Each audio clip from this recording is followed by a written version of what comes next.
Okay, I think Abdul, we can just start. So good morning once again, and our sincere apology. When we started, we don't have much number, and we experienced some technical issue with audio. So I had a look at the learning management software earlier this morning, and I have a mixed reaction. To be sincere with you, because as I said earlier, this program is not just aimed for getting certificates and getting A grade. Is for learners to be able to learn some new skills. Yeah, when I look at the numbers shared through the system, I observe that the first CA have the highest number of visitors, over 15,000 visitors, while the other links have just around, I think the highest we have is 8,000, followed by the one with the 5,000. So please, uh, don't worry too much about the assessment. Worry much about the learning content, because if you cannot see the learning content, or you cannot download the learning content, I don't see why you have to join this course. So please, remove your focus towards learning. I mean, towards certification, but focus more on learning the content. Thank you. So yesterday I had a look at what we covered. I watched the audio. So today I'm going to improve based on that, as well as expand the content we set yesterday. So if you remember, I said to you yesterday we'll do some pulse check for today. We'll look at food for thoughts. Probably that would inform our further engagement. Then I mentioned social dimension of the digital divide yesterday. So I'm going to talk a bit about this context today. Probably we can spend up to 10-15 minutes looking at the social dimension of the digital divide. And after that, we'll look at some foundational framework for ICT4D. Yesterday, we talked about the foundation of ICT4D, but today we'll deepen the conversation. And yesterday as well, we talked about ICT and socio-economic development. We'll also expand on that today, but we'll focus on a good case study of ICT intervention that made good sense. And if we have much time, we'll look at why some of the ICT intervention fell, and probably we can learn a lesson. And I'm looking at possibility of looking at the ICT for the intervention at an individual level, at an institutional level as well, because not only government or companies or NGO deploy ICT for development. Even you, as an individual, you deploy ICT for many reasons. Maybe for your economic growth, or maybe for your social growth. And we may do some evaluation, probably, and maybe we look at the might of ICT4D. So the reality is, uh, most of the ICT4D champion assume that as soon as you put computers in the school, the learners will begin to learn. And if you put uh, computers, or you automate hospital, the doctors will begin to learn better. I mean, to give quality healthcare delivery. So there is a lot of might around that. So this is just a context of our area of discussion, and I plan to spend 1 hour 15 minutes. Already we lost almost 30 minutes. So I don't think I'll waste much time here. But if you have um, uh, QR code scanner, I would love you guys to scan this QR code while I run my mentee. I have someone to do with you, maybe for 2 things. So if you have time, scan this QR code. If you scan, I believe it will take you to somewhere. Then we can do some exercise before we go. So I would suggest you scan this QR code. if you can, each, so if you don't have the QR code, go to, I've opened a new page, mentee.com. Scan the QR code if you can. If you cannot scan the QR code, just go to mentee.com, and put this code. If you don't have the, if you don't have the, if you have, you can go on there. Yeah, you there? You should have something like that. You should have something like that. Yeah, yeah. I think people are responding already.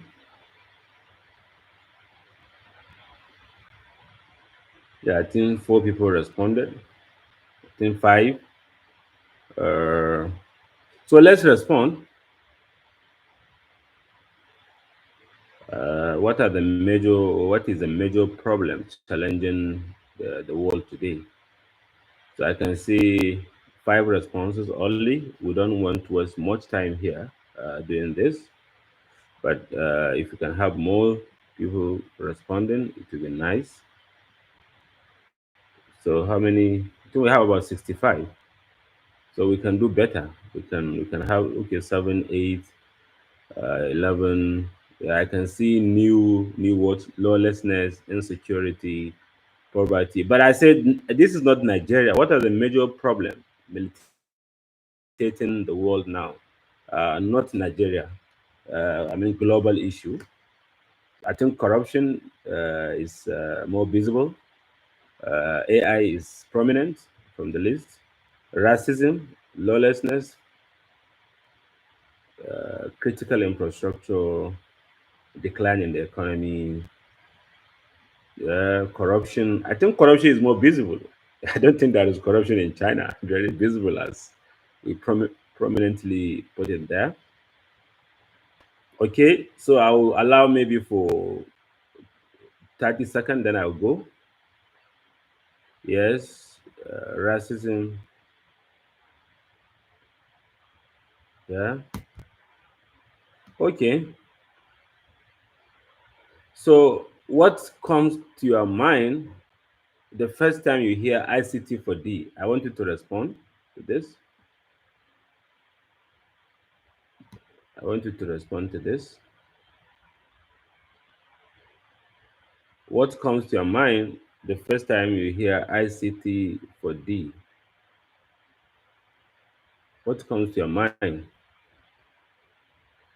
the first time you hear the word ICT4D?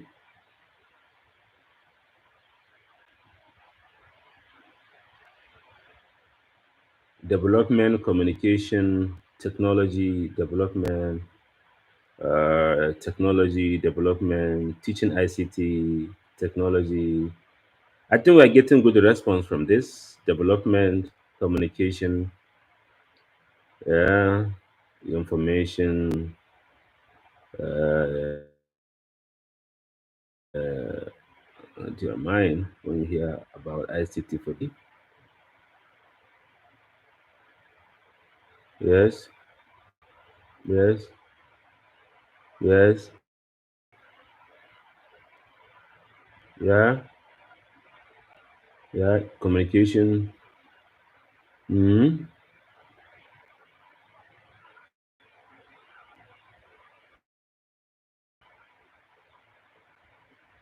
Okay, good,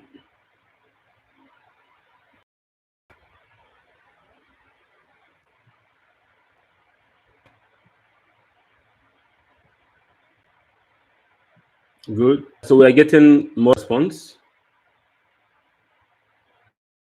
More response are coming. Yeah, more response are coming. So we have 151. So technology,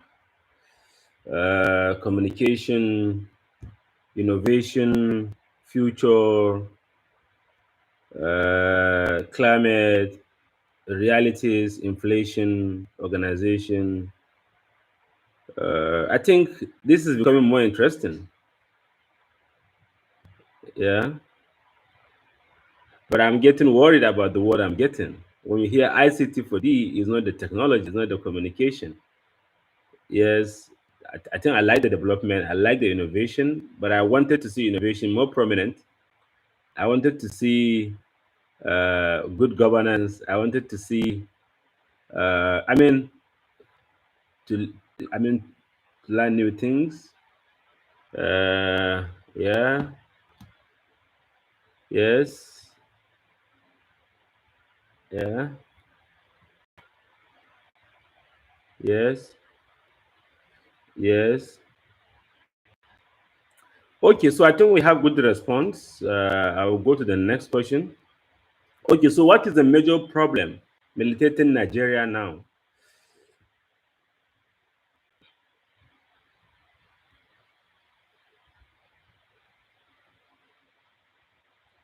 Okay, so I have the last question for you. Can ICT be used as a potential tool to address development problem or problems? Strongly agree. Agree. Yeah. Mm.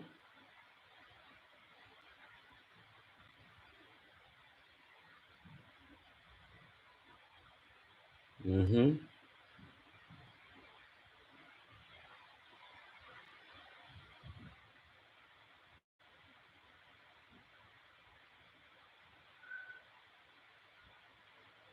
I think we're getting good feedback.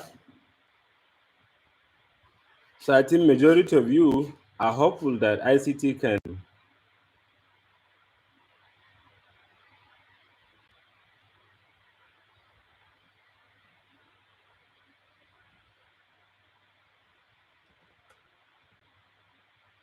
Yeah. So none of us disagree or have a balanced feeling. Yeah. Okay, so thank you very much for taking part in this exercise. And I'll go on to my PowerPoint.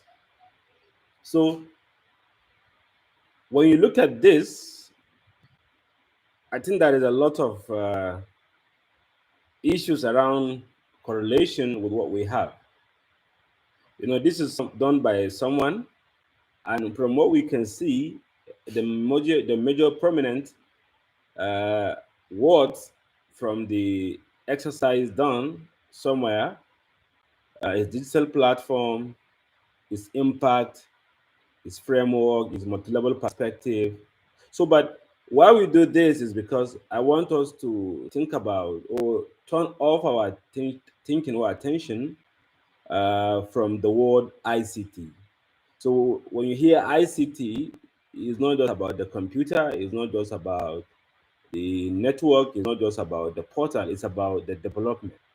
So any ICT intervention not accelerating human development or accelerating growth or expanding human rights is not an ICT4D. And that's why majority of our ICT4D intervention fail because most of the intervention are focused on the tech part, the left hand, I mean the component in the left hand side, not uh, the the D, which is after the the the ICT. So to be honest, as we progress, we need to deviate our attention from the technology. You know, so if you don't do that, we'll keep repeating the same failure. So practically, when you hear ICT4D, is how do we improve socio-technical development or socio-technical transition and the rest. So maybe I'll ask this question. I think we have done this earlier in the exercise. I want us, by the end of this lesson for today, we should be able to identify the biggest problem challenging the world today, which I think most of us have done. But from, if I can remember from what you put, the most word in the problem militating the world, as we had in the exercise, is climate change, corruption, racism, poverty, insecurity, global warming, and the rest. Then we also asked this question: what are the major Nigeria's key development related problems? I think we also did that. There is a correlation between what we are experiencing in Nigeria and what we are experiencing globally. And as we progress, we should be able to see if ICT could be used as a potential tool to mitigate this problem. And I think from the quiz I published earlier, I think majority of you strongly agree that ICT could be used as an enabler to change our status quo. And I've never seen disagree, or maybe a balanced feeling that you think ICT can do and cannot do. So, which is really something good. So, all of you that are part of this program, you are very optimistic about what ICT can do for us. Then, probably by the end of today or end of this week, we should be able to know or to see to what extent ICT can help fix these problems and deliver development goals. I think we have said this earlier. Any ICT, if you are changing a new phone to the latest iPhone, or you are buying the latest laptop, you need to ask yourself, why am I getting this? Why am I getting this? What this new change of device will improve in my life or in my business or in my social being. And it is very critical you do this. You examine the money you are spending, the opportunity cost. What if you invested the money in doing something different? Will that address some of your existential threats? So that's the reality. I think most of us will need to really focus and think about it. Then, when we finish this course, we should be able to apply a conceptual framework to understand ICT for the practice. And probably we should be able to understand what are the policy issues around ICT4D. At the same time, probably we should be able to have some perspective about what is ICT and what is not ICT4D, because the ICT4D profession is not just for the technologies. The ICT profession is a multidisciplinary profession. You see, majority of the practitioners from communication, from media, from development sector, from energy, because you cannot do ICT if you don't have good energy. You see, doctors been taking part in this profession to provide telemedicine and telehealth, as well as even teachers that are providing digital teaching and learning through a digital platform and not necessarily online. So in ICT4D, it's not just the online, it means doing things online, doing things offline, doing things in hybrid mode, as far as you are leveraging digital technology tools, mobile phone, radio, television, iPad, uh, Kindle, and the rest, name it, loudspeaker. I've seen how during COVID-19, uh, many African countries use loudspeaker that we have in the mosques and in the church to broadcast learning. I've seen this in Congo, in Burundi, and less resource countries, because we have loudspeaker in most of our churches and mosques, and we only use them just during prayer time. I think for the Christian, mainly during Sunday service, and a few other sections used to offer prayers. But for the Muslim, we use this loudspeaker just 5 times a day, and it doesn't last up to 20 minutes. So when COVID-19 came, everyone go back to home. Then this community say, oh, why not we begin to teach ABCD? Why not we begin to teach multiplication table to the kids that are around this neighborhood? And I've seen many case studies from Latin America where school buses are converted into internet access hub, where these buses are equipped with wireless access point and loudspeaker. They move along the neighborhood, they park in the neighborhood, and they announce that we are here. And children connect with their tablet. And I've seen how, even in Nigeria, in Northeast, I've seen how one of the NGOs that I have worked with uh, distribute MP3 devices with the lesson and learning. And even in most of our radio station, we have lesson ongoing. So basically, we should be able to see how these technologies, and I have to give a disclaimer here. ICT4D don't just limit to the digital technology only. It could be analog. I've mentioned loudspeaker, I've mentioned MP3, and name it, any means of communication where ideas, knowledge, or data or information could be transmitted to support human development. And probably we should be able to analyze the general contribution of ICT. I've said this earlier to personal development. If you are a health worker, beyond just using the tool to support you to deliver services, the tool should be able to give you less stress. I'm a teacher.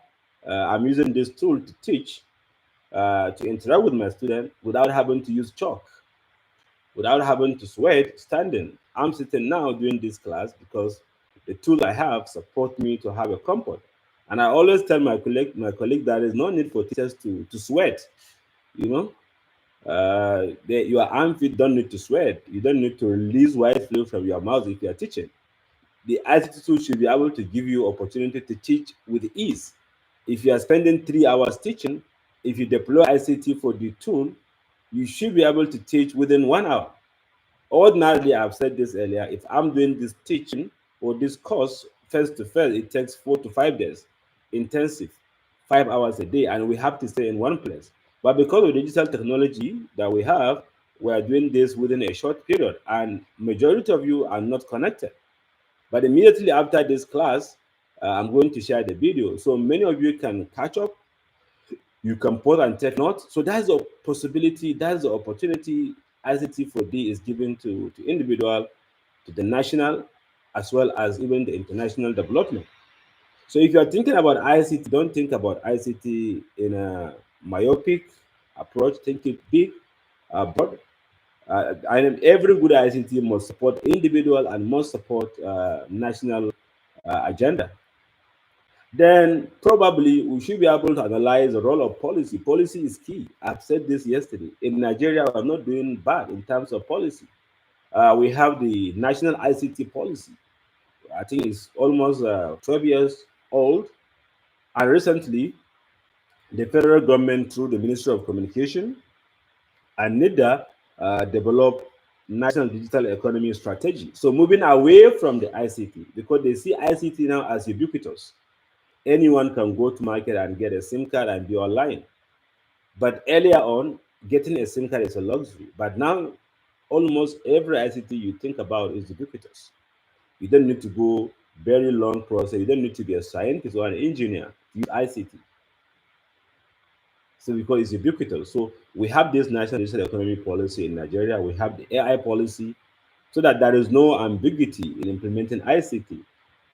In Nigeria, there is blockchain, there is cloud computing, cybersecurity policy, national ICT policy for education. How can we use ICT to support learners?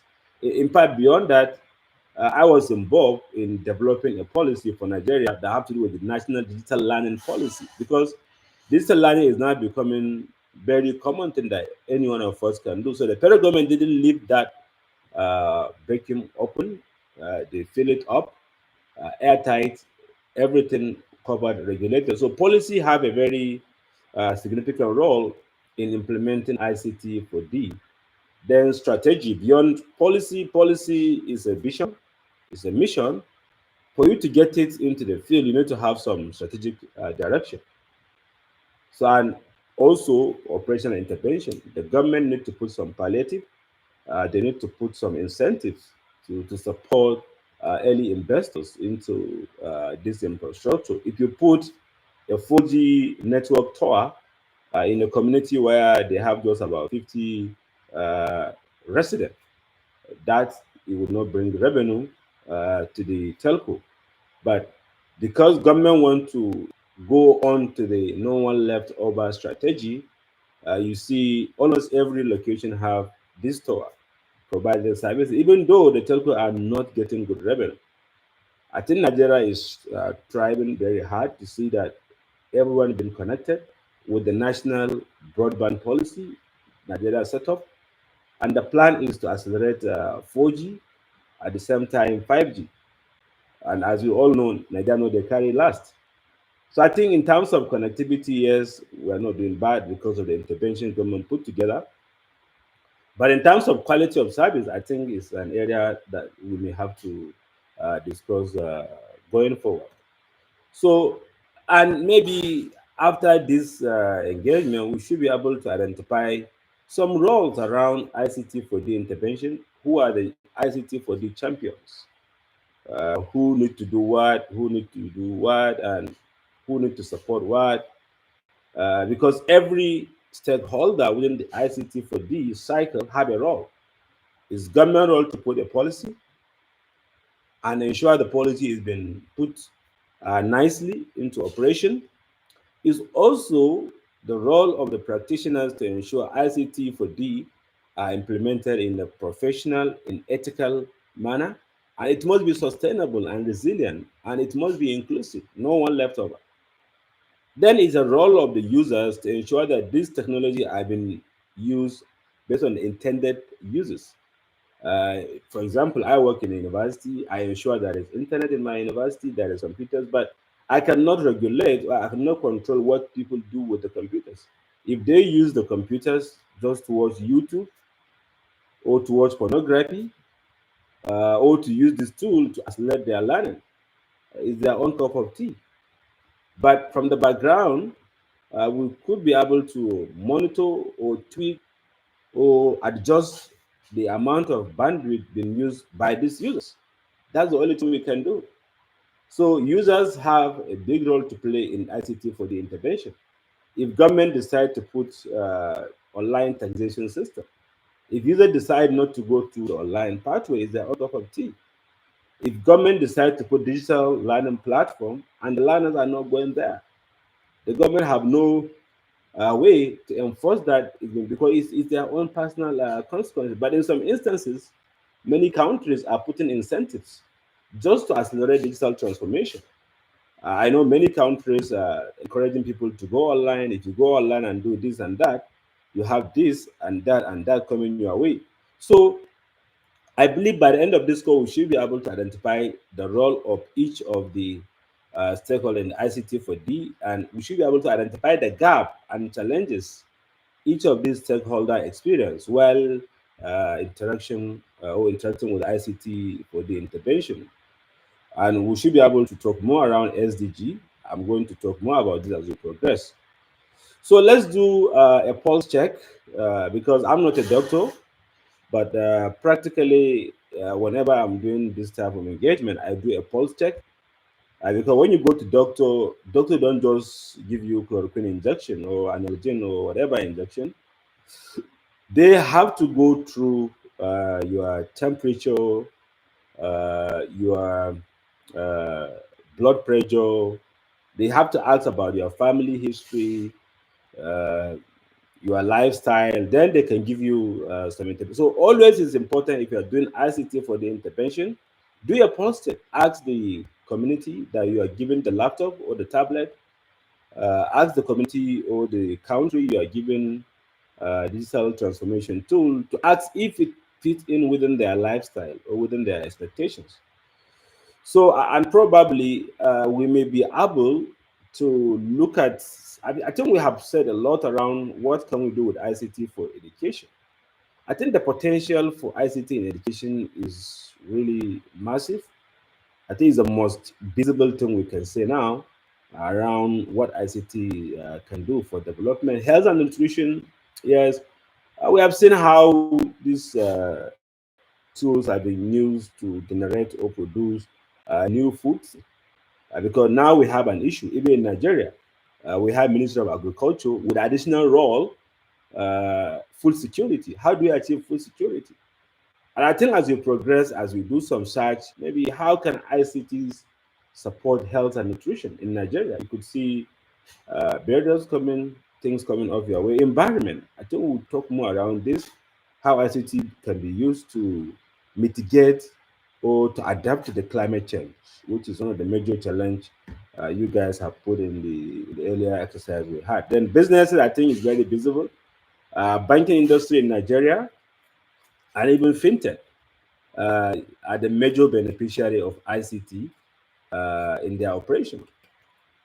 Because if you look at the number of mobile money agents, and the amount generated by these businesses is massive. If you take Paystack, Flutterwave, Money Point, name it.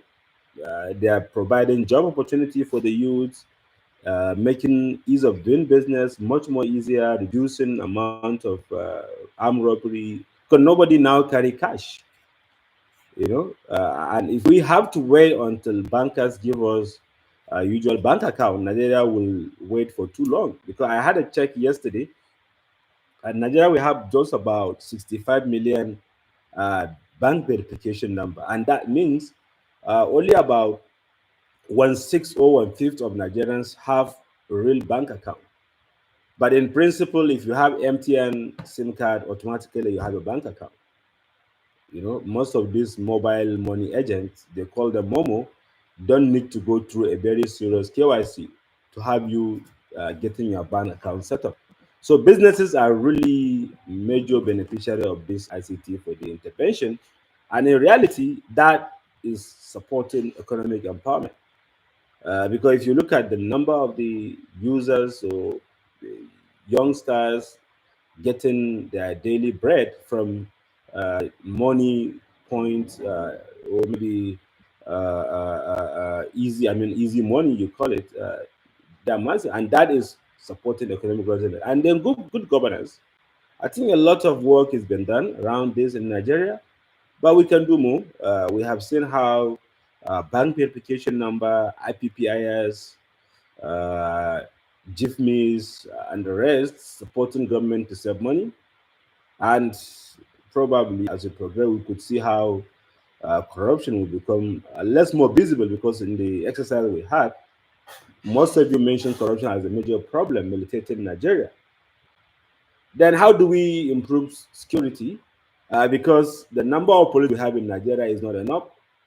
If you take the number of police that are carrying madam's bag or guarding Oga's house, in reality, we don't have much now. Even the military, you could see military taking madam's bag, driving Oga's car, and the rest. I mean, we see all these jokes about the internet. So if you take them off, and this is the area where I and my mentor, Professor James, work around, uh, with the Defense College and Mathematical Center, where we are modeling ways through which ICT could be used to reduce insurgency. Elsewhere, the security is no longer leveraging guns and machine guns. War now is more of a cyber warfare. And for you to have a safe nation, you need to have digital technology put together to safeguard your environment. And I know most of you in your houses, you have CCTV camera, you have valve wire connected to the electricity to a mini computer, so that you can deter intruders from coming to your house. Because with ICT tools, you don't even need to allow for investigation. And that's why in our neighborhood we have police posts. You have checkpoints, so you don't need to go through checkpoint if you have a very very serious digital infrastructure.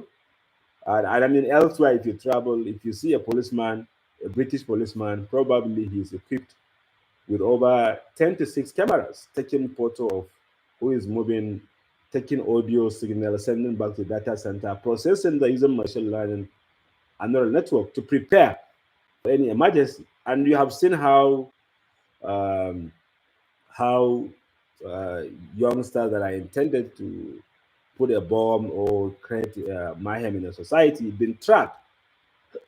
I mean, if I'm a security personnel, by just going through some people's Facebook or their WhatsApp status, I can just take them to interrogate them. Because if you run machine learning and sentiment analysis in social media, you could be able to drive some bias of what people are saying. And with that, you should be able to put a policing system in your country. And I've said this many times, if I have opportunity to talk, you cannot fight security with a gun now. You fight security with system, with data and evidence. So you have to go into diagnostic approach. Don't even allow the mayhem to happen. And a lot of case studies are out there for Nigeria to learn, and even for us as individuals. If you put a CCTV camera in your house with a sensor, with a intrusion detection, with motion sensor, as intruders jump into your house, maybe there is special recognition, maybe there is motion sensor.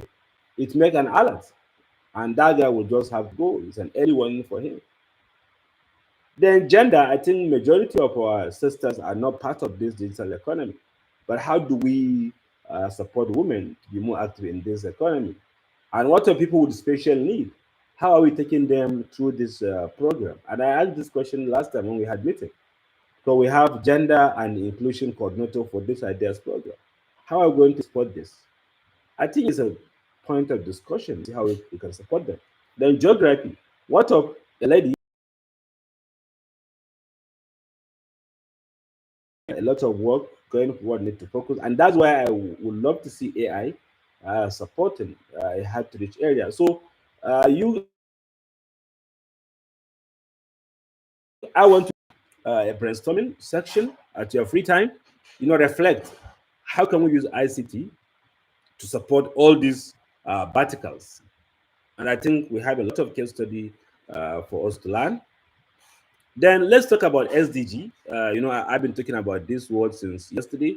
We have 17 goals set up very long time ago, and we just have about 6 years to get to the expiration of these goals. The reality is the United Nations and other stakeholders, our countries is a signatory to the SDG, and practically almost every agency in Nigeria have role to play towards actualizing these 17 goals.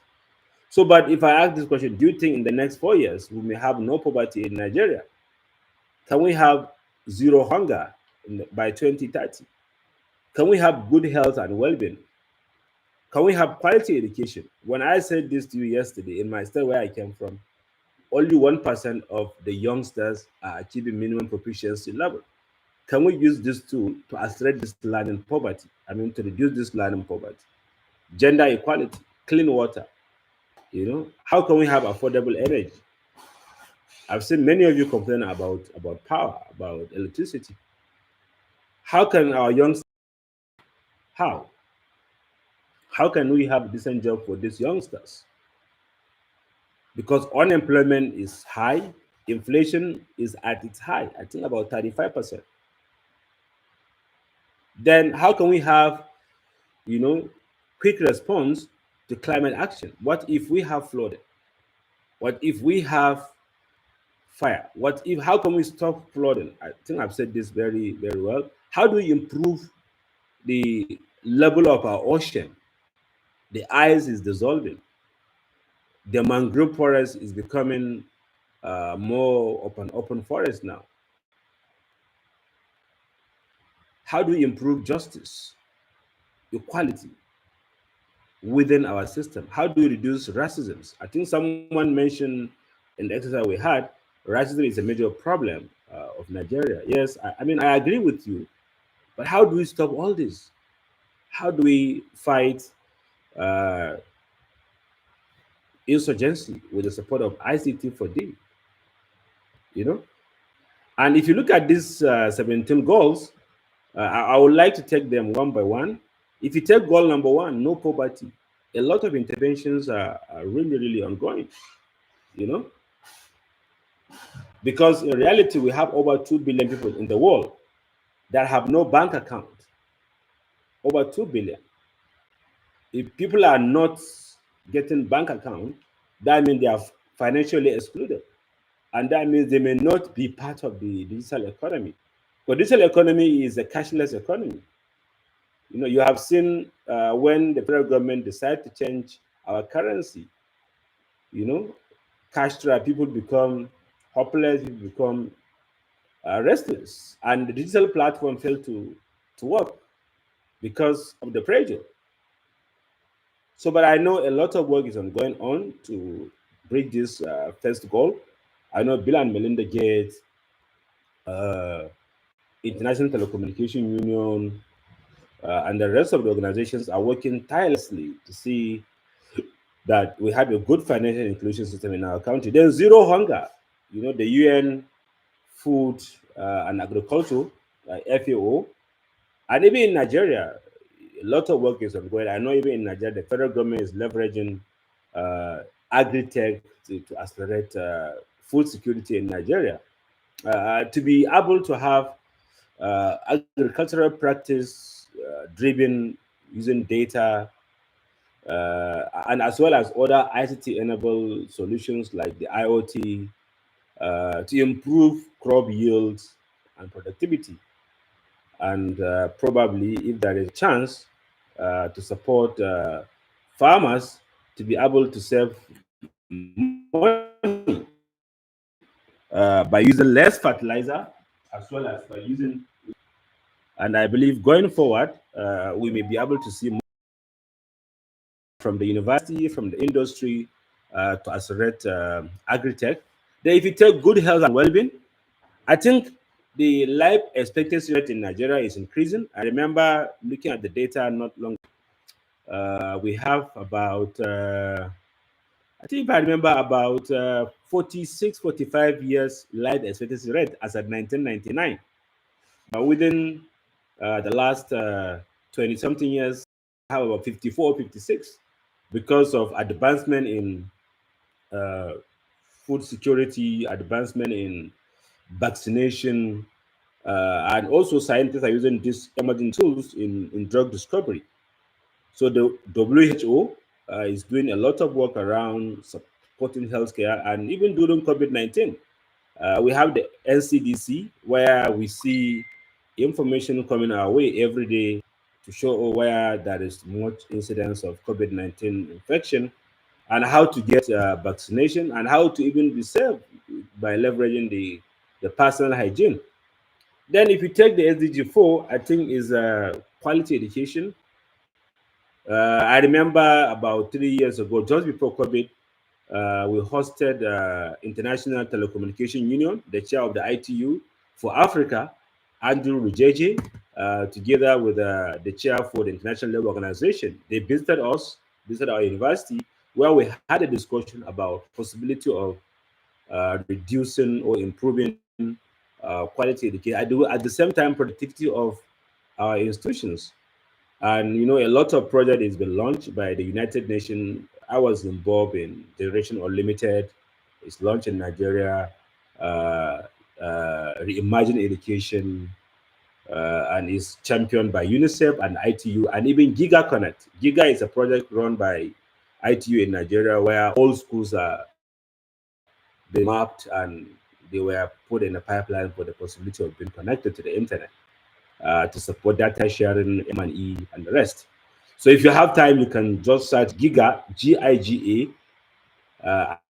ITU is one of the prominent. But to be sincere with you, we are not doing well with this Giga project. We're not doing well around that. Many neighboring countries and equality. The data coming out of our way is not good. I think if I remember, only about 62% of men have access to the internet. About 57 of female have access to the internet. So which clearly means um, 43% of women in the world have no access to digital technology or have no access to the internet, while men have just about 38. So that gap is really big, and this is not good. If you take the least developed countries, 31% of men have access to the internet, while women 19. So if you take something like Nigeria, so only about 19% of women in Nigeria have access to the internet. That means completely they are cut off of the digital economy ecosystem. So I mean, if you have time, you can search gender parity index that have to do with education, with access to the healthcare, access to even loan. So how can women have access to banking facility? And I didn't do this research, and I think someone, maybe one of us, can do this research to see how many women in Nigeria have access to bank account. If you look at it, you clearly see that women are not really being taken care of. Then, if you take the goal number 6, clean water, how can we have a more better way to reduce water waste? I remember talking to a friend sometime in December. He's an Indian guy, but been in Nigeria for 35 years. He said to us that India is undergoing water crisis. and India banned rice exportation out of experience sharp increase in rice price in Nigeria. And India said we are no longer producing rice because every bag of rice we produce out of India is costing us thousands of gallons of water. So it's better for us to be safe. And they were able to get to know this because they have smart sensors, they have remote sensing, they have digital tools that managed the water asset of the country. And even in developed country, you have seen how wastewater is been managed, refined, and all this happened through the support of digital technology. If you take goal number 7 as well, affordable and clean energy, the ICT uh, is supporting how renewable energy has been developed and championed. I was privileged last year to visit IBM Nano and even University of Sydney Nano. And the major work I see them doing with the Nano is around supporting clean and renewable energy and also the future computing. Yeah, because as you put more users into the internet, as you put more learners into the digital learning platform, you are increasing the computing size. And if you add the computing size, means you need to have more energy. So a lot of work is ongoing now, uh, championed by ITU, Microsoft, Google, name it, these big guys working together to see how they can have smart data center, smart energy. Because if you need to generate more energy, you need to build more dams, you need to cut more trees, you need to do a lot of construction work, but through smart and sustainable energy system, a lot of work is ongoing on, and even metering. In Nigeria, we waste electricity, even in my village, because people are not metered. Nobody turn off light. 247, you see light on. In fact, in my village, I've seen people just directly connecting bulbs to the poles and complete no switch over. So that means a lot of energy is being wasted in the afternoon. But if you are using metering, most of us are very, very careful now with the way we use energy because we pay from our noses. So this metering that we have in Nigeria is because as a result of uh, collaborative effort ongoing on by various stakeholders. Even World Bank gave us loan to have meters because when you have meters, automatically people will be able to save energy. Then decent work and economic growth. I'm very active in this goal. I've done a lot of work around this, and even part of this ideas initiative is to see how youngsters can have decent work. For people that are working, our expectation is if you go through this digital learning program, you should be able to improve your quality of living. At least you are more informed than you were before. So, and there is a lot of ICT support, innovative project supporting youngsters. I know Google, Microsoft, Facebook, they all have digital learning platform built for free. And they even give a lot of incentives. Even I know for SME and startup, if you have a startup, Google is there for you. They can give you cloud platform and compute facility just to start your business as your revenue begin to go over. And I know even many banks in Nigeria. I know Fidelity Bank, I know Zenith Bank, and a few other banks.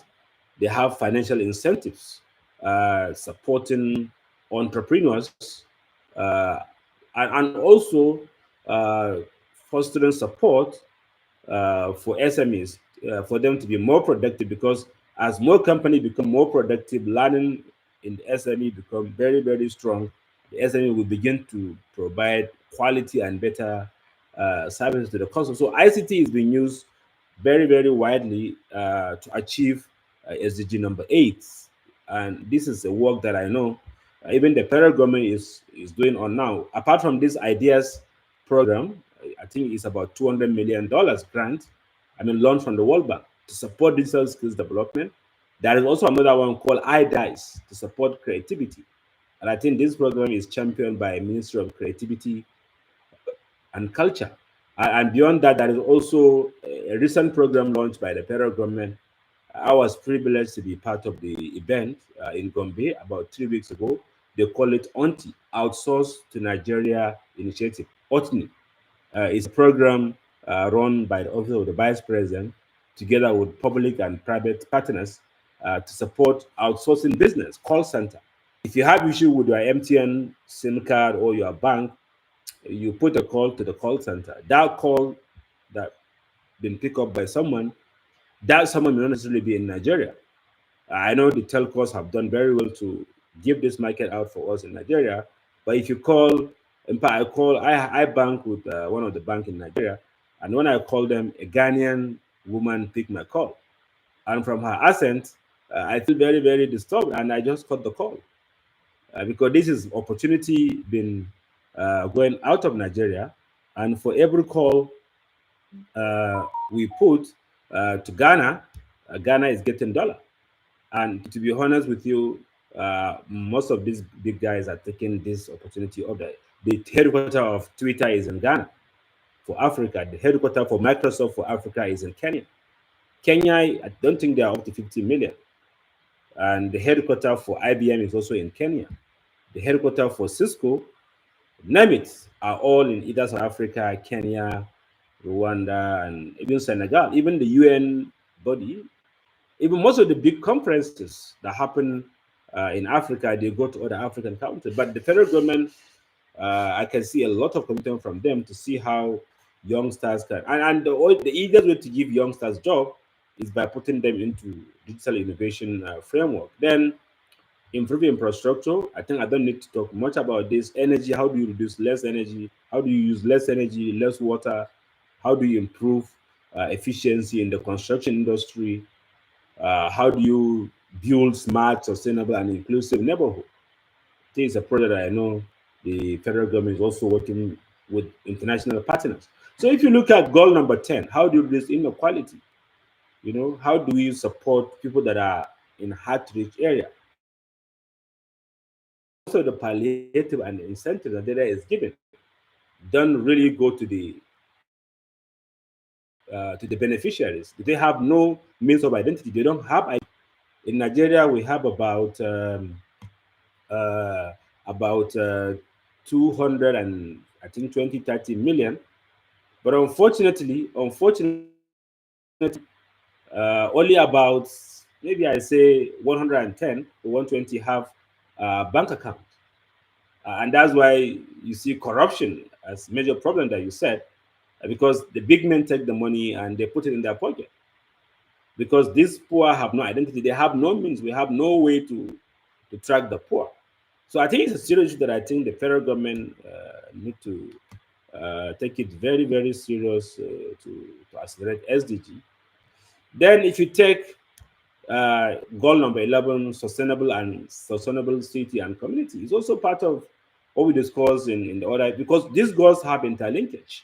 Responsible consumption, how do we manage waste, how do we manage our environment. Then, if you take climate action, I think we have talked about this extensively.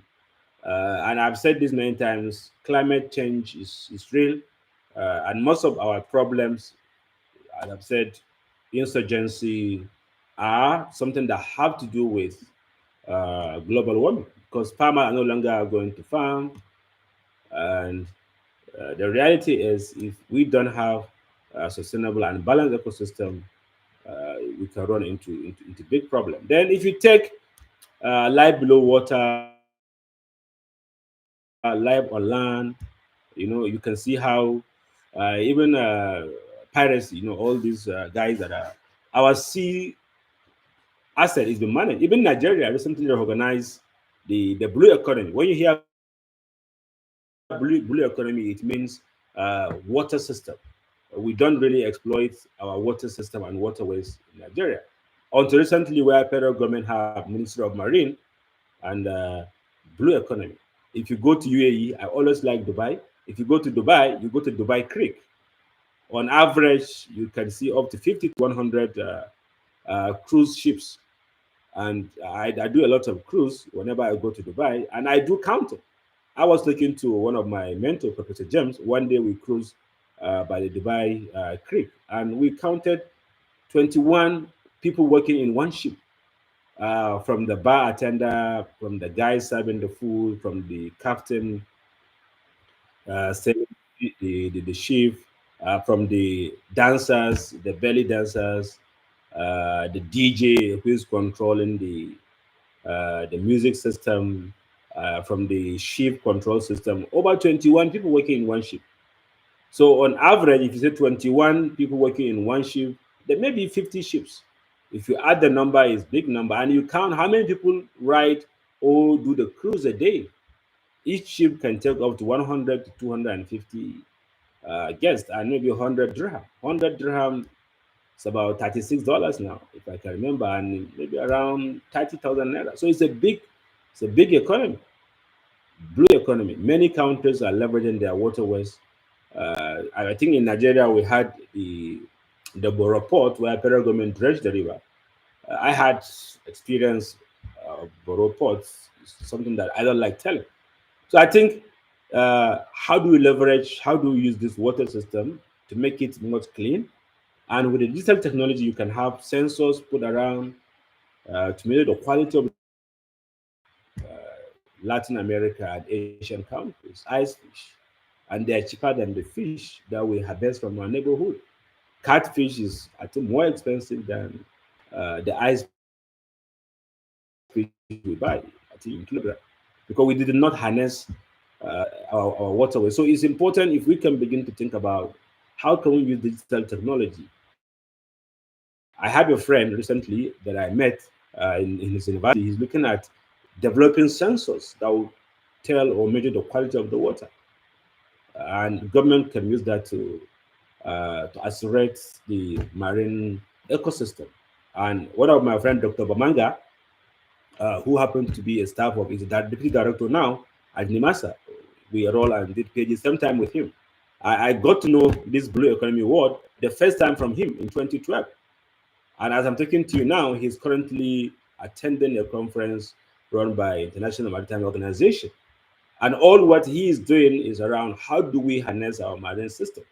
So if you go to Niger Delta, very heavy, very long waterway, but we don't really use them.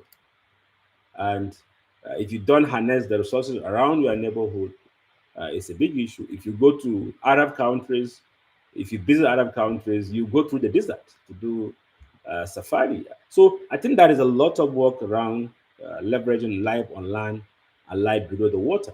And I've seen a lot of uh, interventions. People are building zoos. Uh, People are dredging fake river with the aid of digital innovation. So please take time, go through these SDG goals. They are very, very critical ecosystem that I think we need to explore. Please, um, if you have time, please go to this YouTube. I think I've added YouTube channel in the below the goals. This YouTube channel, if you can click on it, I'm going to share this with you immediately after this class, so you can you can have a look at it. So I'm seeing some of your engagement. I think Abdullah and the team will definitely respond to some of your observations that you put together. So ICT and SDG. So if you look at SDG and what ICT is doing for the SDG is practically things around how do we support these indicators, how many youths over adults are now using ICT, and how many people own a mobile phone, and how much kilometers, or is it available in every community, and the rest.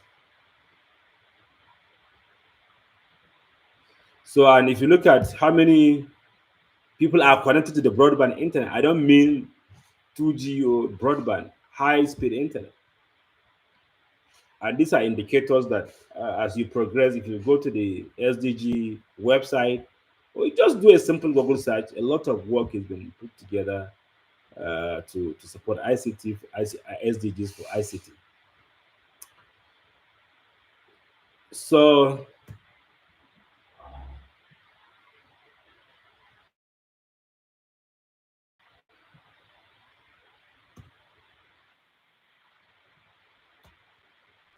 yeah, so at the same time, I think I was able to summarize some of my thoughts. I got this work from have time, go through all of them, and you could see the positive impact of ICT.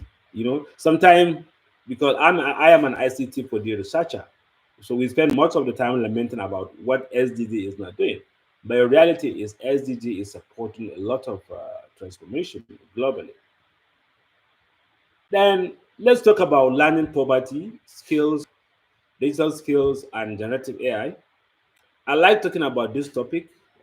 This is just uh, a bit of what I presented or I interacted with last week, 2 weeks ago, when I was in Ghana. I attended ICT4D 2024 conference, and I was privileged to be in a panel where we discussed the role of ICT4D, but particularly the generative AI on skills development. And that's why I put it learning poverty. We have learning poverty issue in Nigeria. Children are not learning. We have skills crisis. We have business skills crisis as well, and we have generative AI. And generative AI is seriously militating our ecosystem now. And I think if we don't take it very serious, we may run into trouble. So this is learning poverty. Globally, um youngsters are not learning globally. 59% of male are not learning the minimum requirement of education or learning in the school. 59%. But learning poverty happen more in male. Male are not learning, but women are much more learning than the men. So it's a big issue. If you know globally, in every country you go, half of the children are not getting the right skills, and it's not only a Nigerian issue. If you look at region by region or continent by continent, globally it's 56, 58. But if you look at sub-Saharan Africa, 84% of our children that are going to school are not learning the minimum arithmetic that they need to learn. And 88% of our youngsters and children, they are not learning how to read better. So if you cannot read, completely means you cannot be part of the literacy cycle, because your ability to read is what will make you to even comprehend, understand how things go on. And this is not my data. This is coming from UNESCO. It's a very serious issue that I think all hands must be on deck to resolve. If you look at Oceania, Northern Europe, and America, a bit of improvement. But when you have this, and you're talking about ICT, and ICT is taking a region culture. While we are growing up, I'm not a Generation Z. I think I'm a millennial, maybe. I'm not a baby boomer. We don't have access to this tool. We don't have access to television. We only watch television occasionally. But now children have access to digital content 247, WhatsApp message coming, tweets, TikTok, in fact, name it. So with this massive content available, how can you support learning? And that's why learning poverty has been excavated widely. So how can we use these digital tools? Talk about AI to improve learning. And I've said this yesterday, productivity grows in developed country. 1960 is 4%. Now it's just 1%. Even though we have these tools, we have this connectivity, and we have network, but still productivity is not good because of the learning poverty. So I'm not talking about digital education or learning poverty here. I'm just trying to make a reference that how can we use these tools to support this? I mean, most of us have tablets, we have smartphones. Are we giving our kids this tablet to learn better in the school? Or we spend much of our time just texting, WhatsApping, with the outside community. I mean, it's fun to interact with the outside world, but it's really, really very important we begin to, enable or support transformative approach in our homes. Because when you have this tablet, you have Airtel SIM card in Nigeria, you can access over 16,000 digital learning content developed and curated by federal government and the UNICEF. So for every 1 hour I spend chatting or texting my friends, I know for every 10, 15 minutes, I just hand over my phone to my daughter to access the digital learning platform. Which one will give me more impact? So that's the notion of this. So, but if you look at it, this is much more scary. If you look at learning poverty crisis, lack of learning happens mainly in the school. If you look at children that will never be to school, children that have left school, and children that are in the school but they are not learning, if you add the number, it's really, really crazy. So I'm going to share this with you. Have a look at it. How do you reduce learning poverty gap with the support of digital technology? When schools have no teachers. In my local government where I came from, we have many schools that have just 1 or 2 teachers, and those teachers are not qualified. So what are you telling me? So what about COVID-19 that render most of the children out of school? And I said this all the time. I had a guest recently that came, a researcher from the US. I hosted him for about 2 days. And we were going around and he's looking at the learning poverty and digital education. And I said to him, in my neighborhood where I live, there was a day I counted over 150 children roaming around from my neighborhood to my office. And this is during school hours. And I remember sometime in January, I traveled to Kaduna by train. And while moving through the bush, the beautiful landscape, I counted over 500 youngsters, maybe in the field farming or roaming around with the cattle, or just been roaming around the street or scavenging in the dump site. Dump site. So it's a serious issue. The issue of learning poverty is real. And I read this report from School of Oriental and African Studies. It's part of the University of London system. And they said post COVID-19 in Nigeria, over 20 million, I think over 20 million children may never go back to school. In my state where I came from, we have over 1 million children that are out of school. How do we track them? How do we identify them?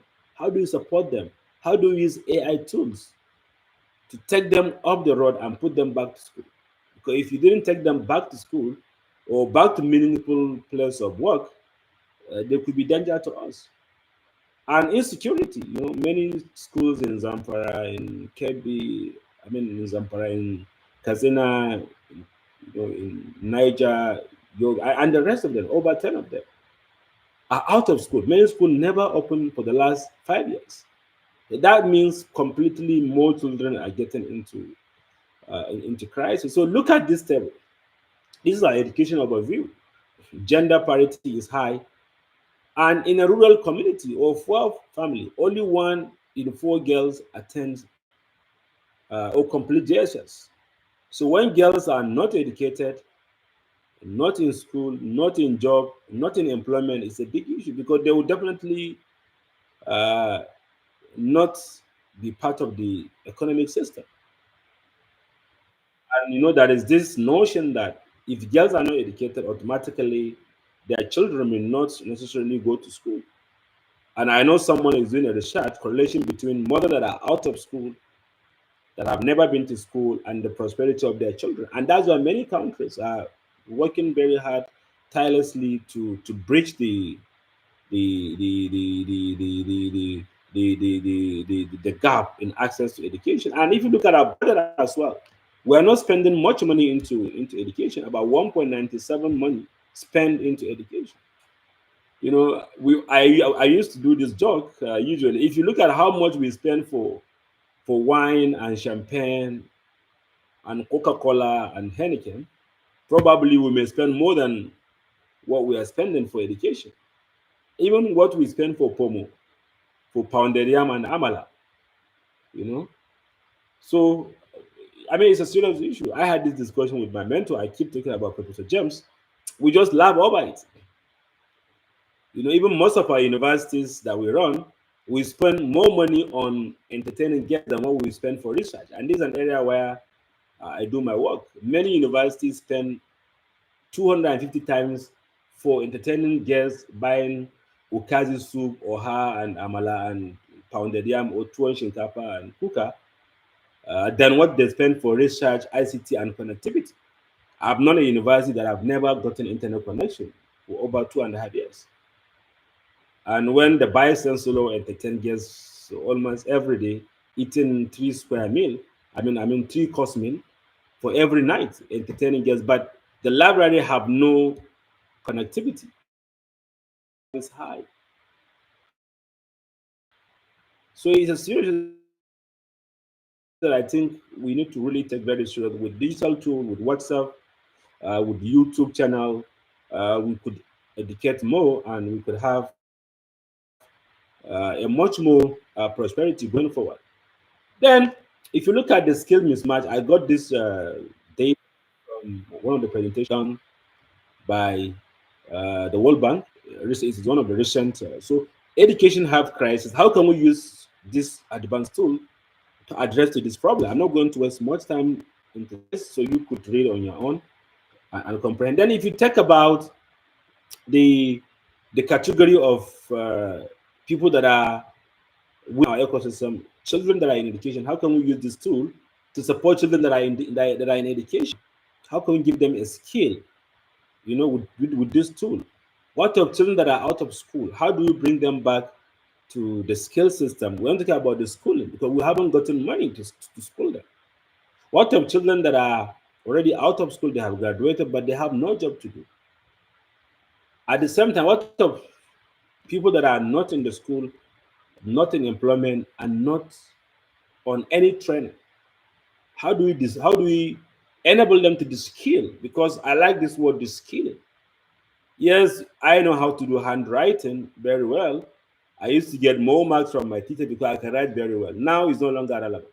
But if you are learning online, is your ability to to type very fast is what matters now. It's not about handwriting. If you know how to write, yes, it's before, but now you need to learn how to type very fast. So how do we the skill? Things that we know, yes, we know a lot, but is that helping us? If I know how to do, I mean, divide the eggs, or I know how to do painting with my hand. Now it's no longer by hand. It's by leveraging emerging. Talk about 3D, 2D. So how do we enhance current learning? I think what we are doing now with you is not just a new learning, but it's more like we're enhancing your learning. We are hoping going forward, you could use what we learn or what we are doing together to some of your expectations.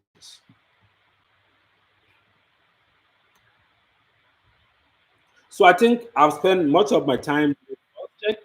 So then let's go into food for thought. So let's look at this data, Nigeria visibility in the global ranking. My apology, this data is not up to date. I think I did this about 3 months ago. So I sincerely apologize for not going to the website to get most recent data. But I think most of the data are currently still similar. So Nigeria with over 200 million people, the best GDP in Africa. We are number 31 best economy in the world in terms of GDP ranking, as curated by International Monetary Fund, and over 198 million active telephone lines in Nigeria and 286 connected lines. And the density is 104%. So which means our tables, our dogs and cats probably have SIM card. So an internet user about 184 million internet users as at 2021. And if you look at 29, because I'm tracking this indicator, so we are adding more users into the internet, over 50 million social network users. I think now it's over 100 million social media users in Nigeria. I had someone talking about Facebook users, about LinkedIn, about what. So a lot of people are now using social media. But in terms of human development index, Nigeria is ranked 161 out of 189. And if you have time, go to the internet and search HDI by UNDP. You could see a massive information talking about the SDG and the UNDP. Then Human Capital Index, we are ranked 153 out of 157. And in 2020, 2018, ranked 152. So we are going down. So we are just basically above Chad, I think Central African Republic, and I think Niger, if I can remember. South Sudan. We are just on top of them in terms of capital index. And that human capital index, if you go to the internet, you do a heavy search, you could see the component that come together and have the HCI. Then in the World Intellectual Index, the WII is not World War II, it's World Intellectual Index. Nigeria is ranked 129 out of 114. That means we're not curating our creativity. And that's why last year I applied for partnership, and we got a partnership with World Intellectual Property Office. It's one of the UN office, and together with the help of my colleague, we delivered summer school supporting youngsters to have idea around how do we protect, how do we register, how do we curate our intellectual property. And this year, we are hoping to also do similar, and we're even thinking of expanding it up. I think that's the only physical summer school we had last year in Africa. And I think out of the five that we had globally. So Nigerians are not registering their patent, their copyright, their ideas. If you go to patent registry, your patent per head, we're not ranked there, even though we are too creative, but we take it for granted. Because going through the ranking, I mean, going through the patenting or copywriting or protecting your intellectual property is linked to opportunity of getting more money or recognition as you progress. Then in terms of e-government, in terms of how government services have been delivered through the internet, we are ranked 143 out of 193. I think it's not good enough.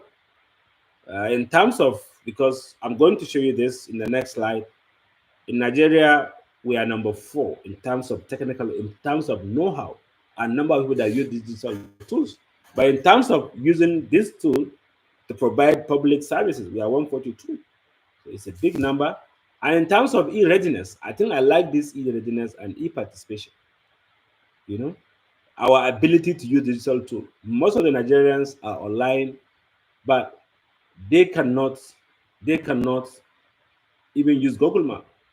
I have many friends that don't know how to use Google Map. I have many friends that don't know how to use Zoom.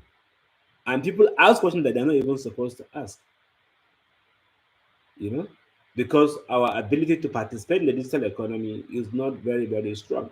And that have to do with our digital literacy and competence, which I have talked about it yesterday. So if you have a smartphone, you have internet, and you are not improving yourself as a human, as a human, it's a big issue. It's a big issue. It's a big issue. Okay, someone said I'm not sharing my screen. Let me do it again. Be able to have my screen. I do it again. Yeah, I think you should be able to look at my screen now.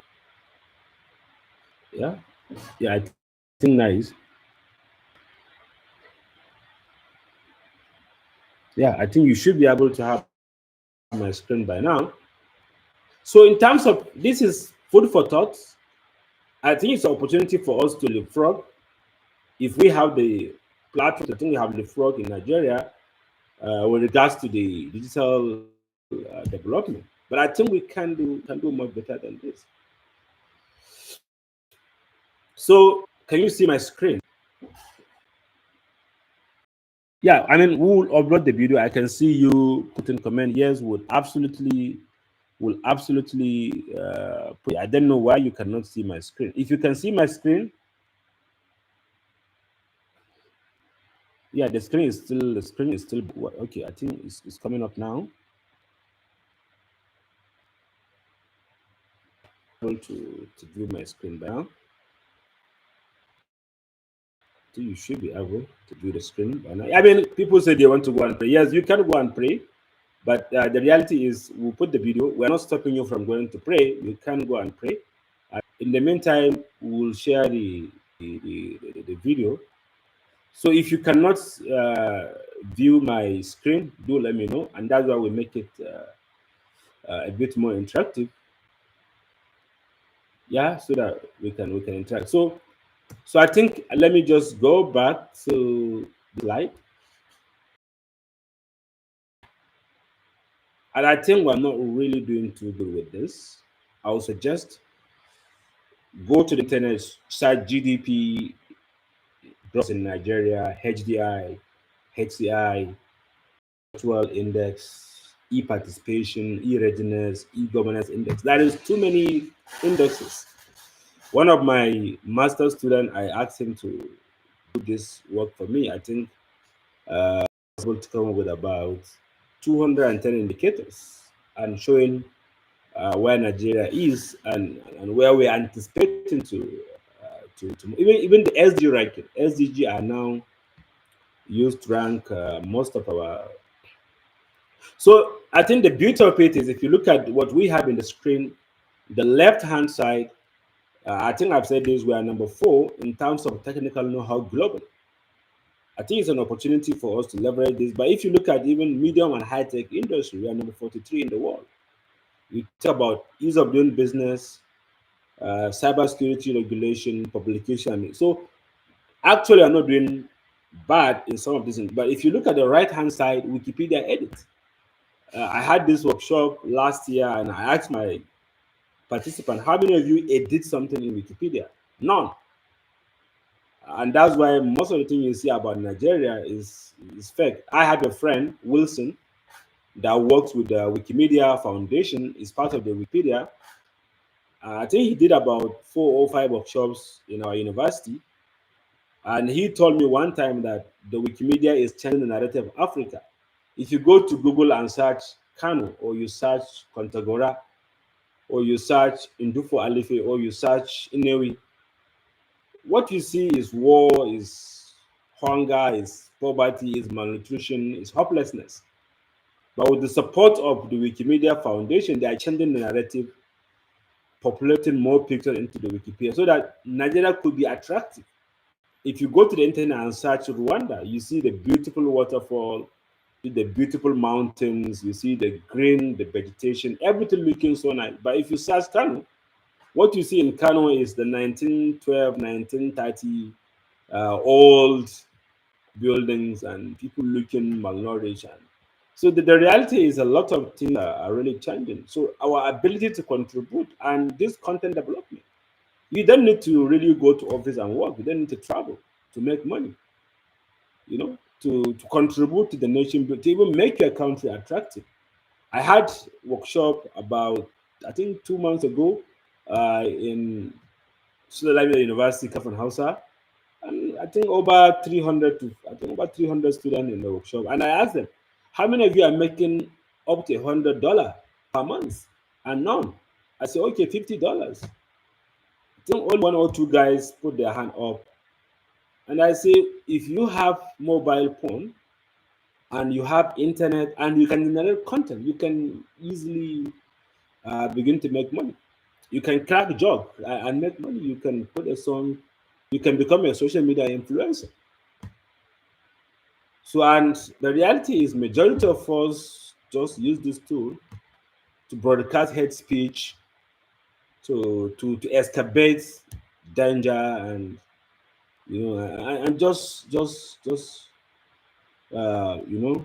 So as I said, there is too much opportunity for us to really begin to make a difference with the support of these digital technology tools. And there are tools that are so ubiquitous and easy. Nobody taught you how to do WhatsApp. And most of these tools that you can use to make money or to support yourself, they are as simple as WhatsApp. They are as simple as Facebook. No, but the reality is ICT4D is not supporting the poor. ICT is only supporting institutions that are already strong. And I always used to ask this question: are we building a world we want with ICT in Nigeria, or maybe in your village or in your house?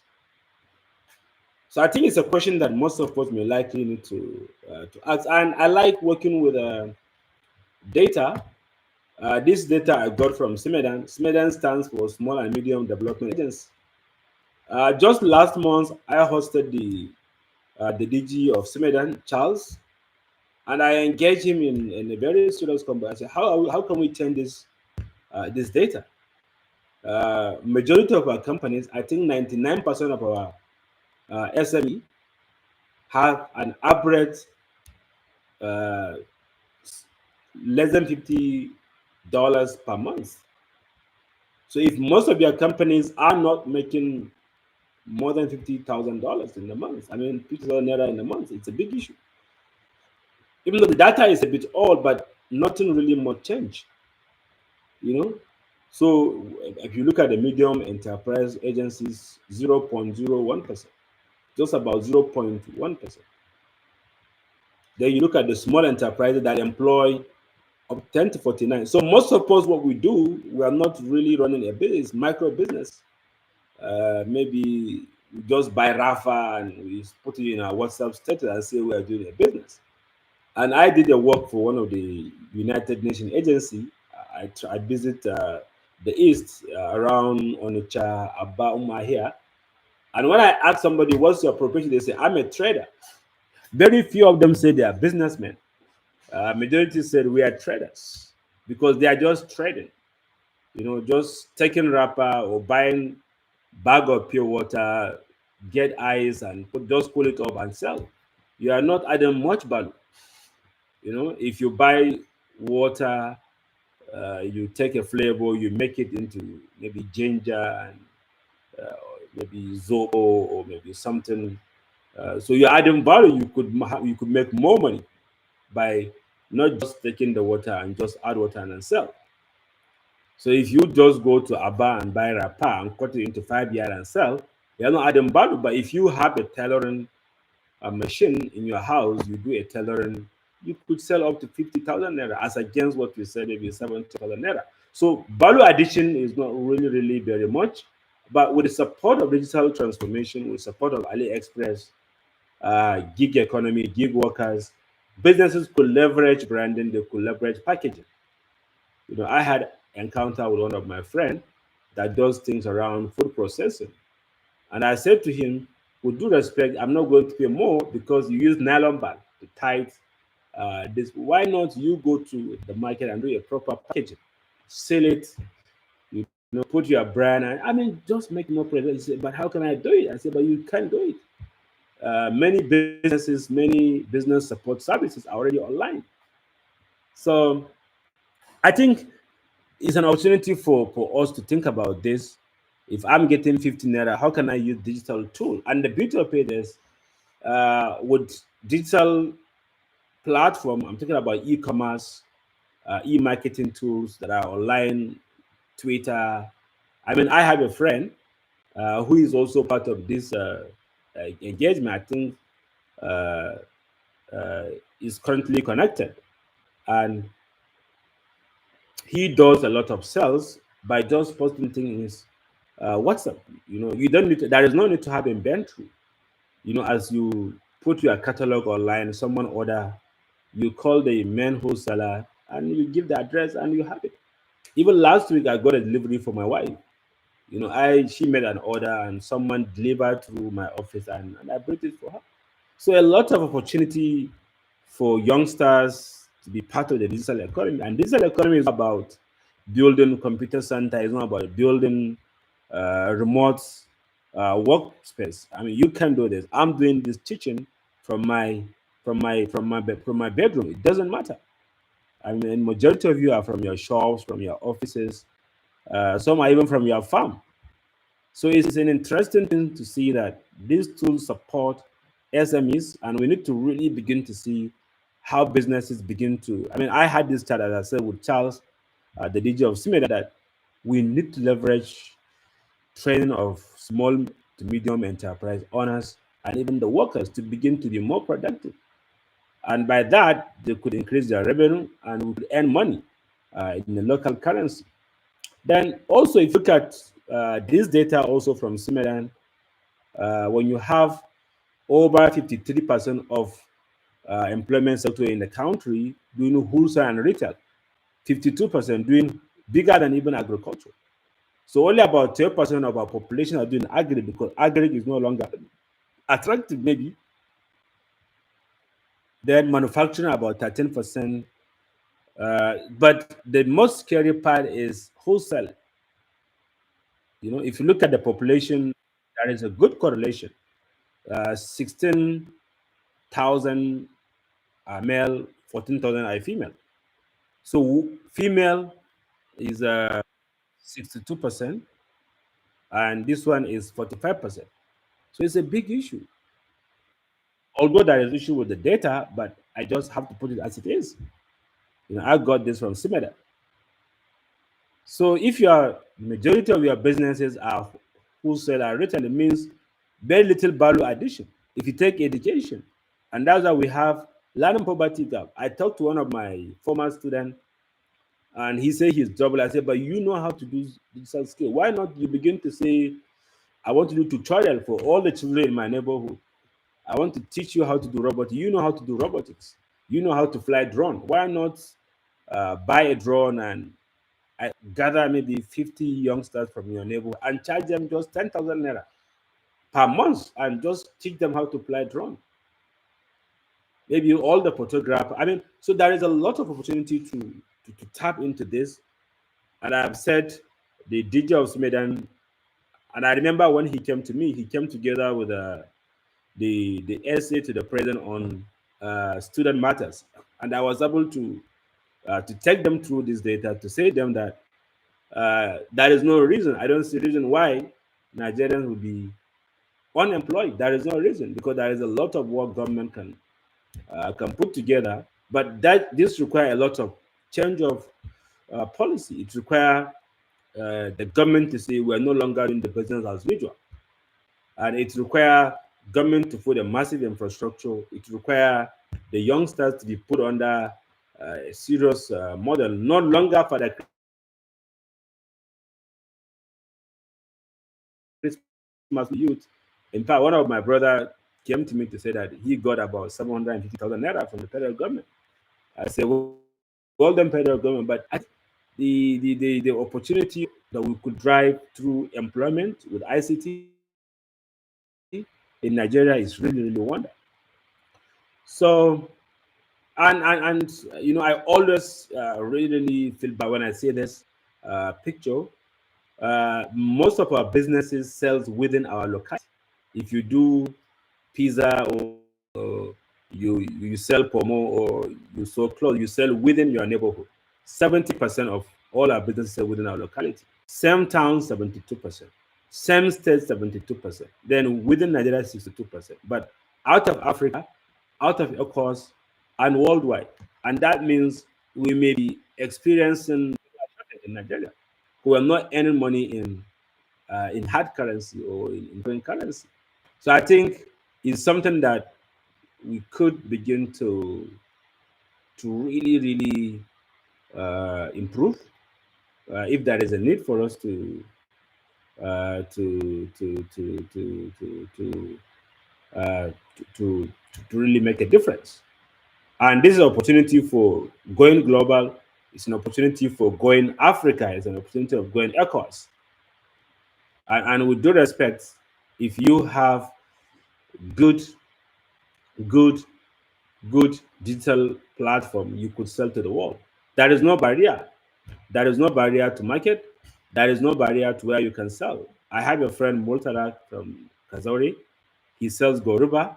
It's a local fruit, and he's doing a lot of innovation, and he sells that to the world. And someone talked to us. His wife sells the dawa. It's a local condiment, and would every sense of responsibility. He's very proud about what his wife is doing. And all what you know is the internet have no barrier, have no boundary, and you could really do wonder around that. So I'm trying to wrap it up. Maybe I plan to take 2 hours and uh, do this. Then let's go to the social dimension of the digital divide. You know, so Peter Sondergaard, I like this is called, and I've been using it for quite a while.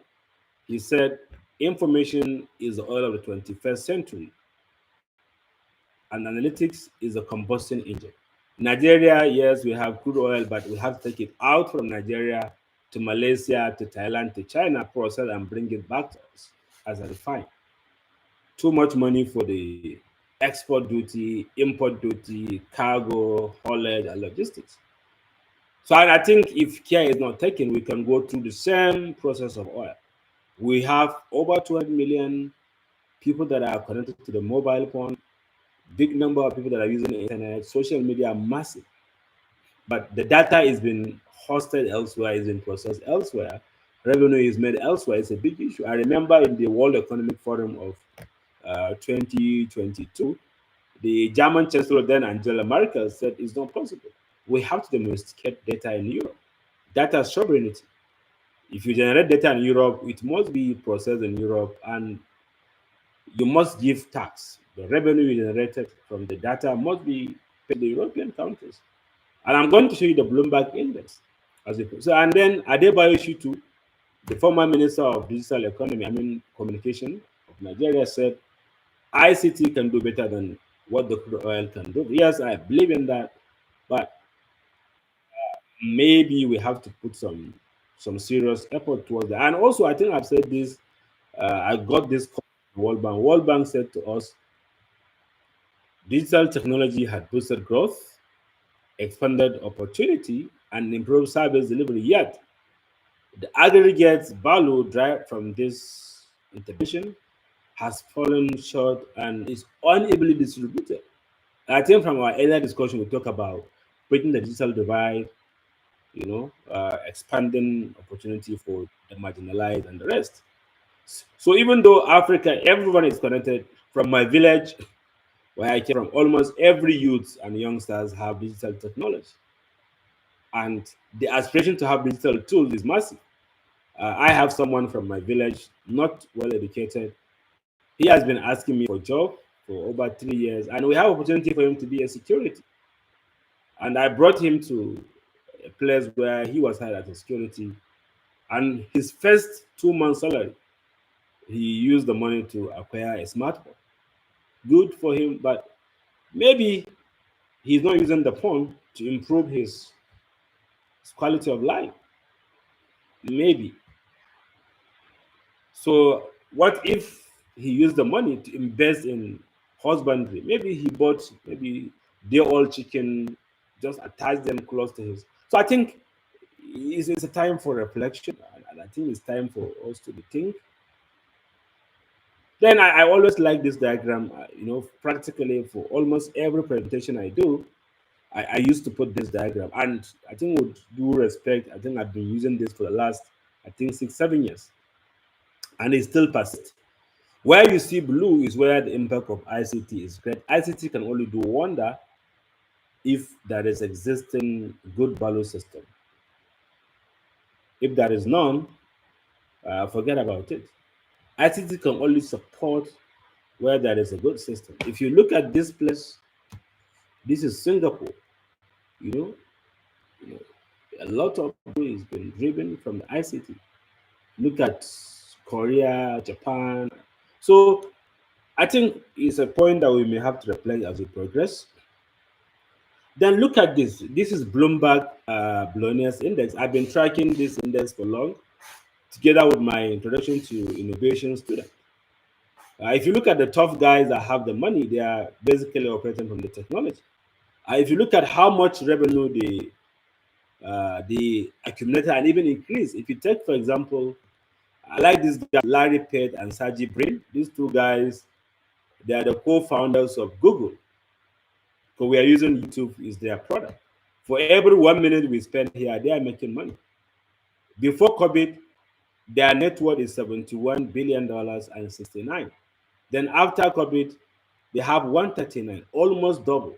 Their net worth almost double because more people are connected to the internet. 139 and 137. I like these guys, but look at this guy, Jeff Bezos, 203 billion as at yesterday. But if you look at 2019 index, he's not part of the league, right? He's not part of the league. And even if you look at the most richest guy, Bernard Arnold, you know, he's doing consumer goods, but you cannot do consumer goods now if you don't use technology. So practically, he's leveraging ICT to make his money. The same thing with this guy, Warren Buffett. He have a diversified asset portfolio. And Mukesh Ambani Energy is an Indian guy, 113 billion as of 2024. But if you look at the old ranking as a 56 billion, now 113, almost double within 5 years, because people now need renewable energy. So someone asked me recently, he said, what can I do? He's a young guy, about 19 years old boy. He said, what can I do to be rich? I say, you see, do things around energy, connectivity, and things around digital economy, because there is opportunity there. If you look at these guys that have the money that are, and if you look at this guy, Mark Zuckerberg, 173 billion. If you look at the foreign reserve of Canada, I'm just doing a search.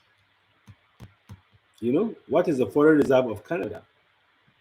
To see how much Canada have in their foreign reserve.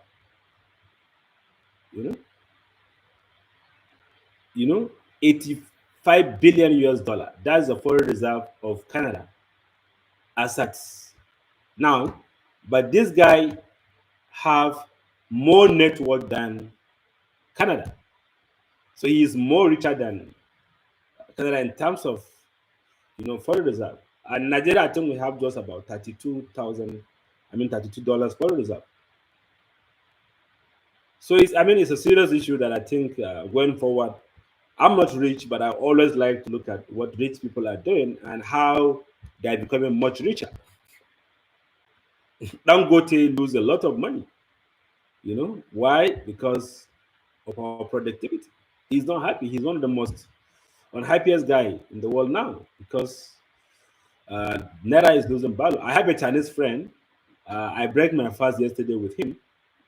It's a Chinese guy. He's not happy because he have a lot of portfolio in Nigeria, and as Naira dive down, he get us. But yesterday he said to me, he's getting happier because Naira is becoming much more stronger, and that is a good deal for him.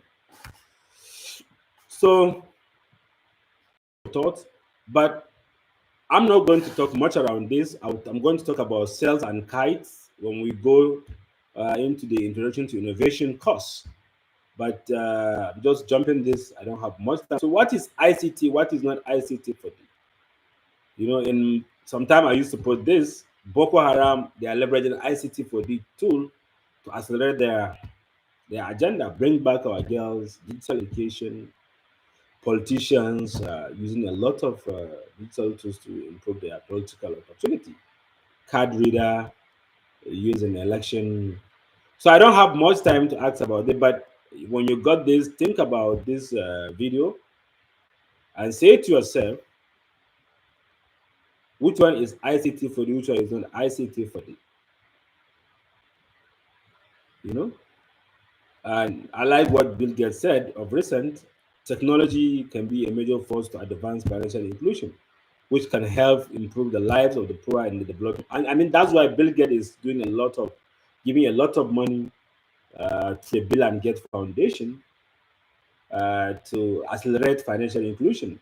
I said earlier I was in Accra for ICT4D conference, and Bill and Gates Foundation, they are the major sponsor of the event, and most of the discussion are focused around financial inclusion, which I think is one of the major driver that we focus our attention. But we also have to be very careful as we are getting connected, and that's why we talk about digital citizenship.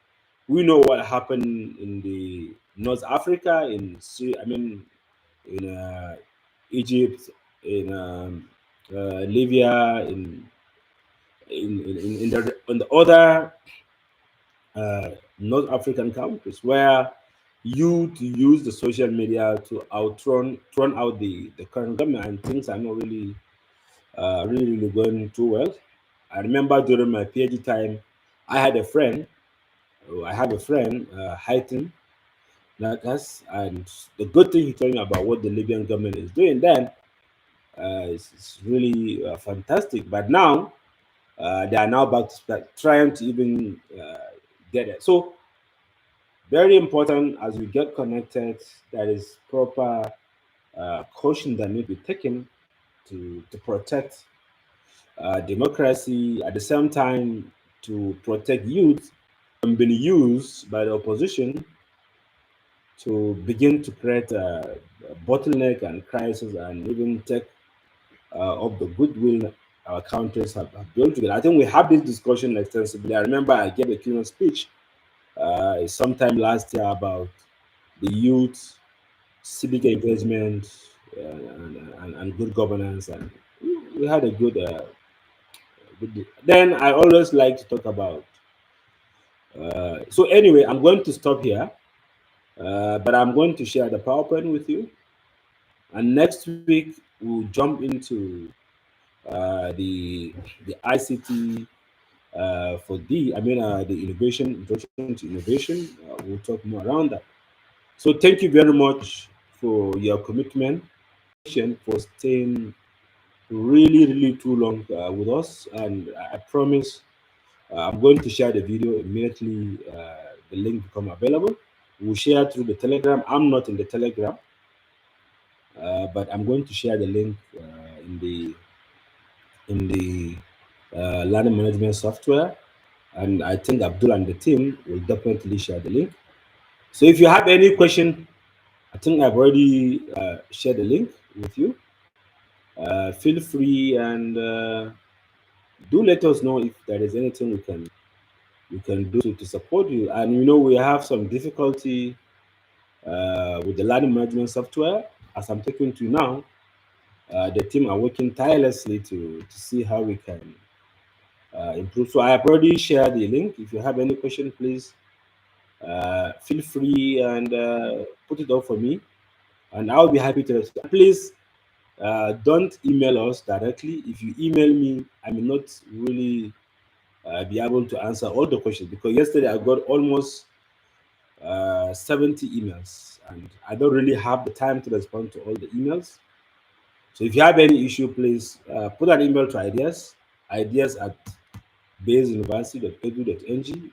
The team will be happy to respond to you. So thank you very much. Let me briefly go through the chat. If there is any question, I should be happy to grab through the kilowatt and convert to supercomputer. I likely want to place classical computers. I'm not with quantum computing. Several Nigerian universities are involved in computational research. Look into institutions with physics or computer science for computational research opportunity. Okay, from curriculum, what next? Thank you. What about the attendance in that website? It doesn't work. It just show me. Yeah, yeah. I think most of the observation you have, Abdul have responded. So thank you very much for your time, and see you next week on Friday by 11 a.m. and we'll share the link. Thank you.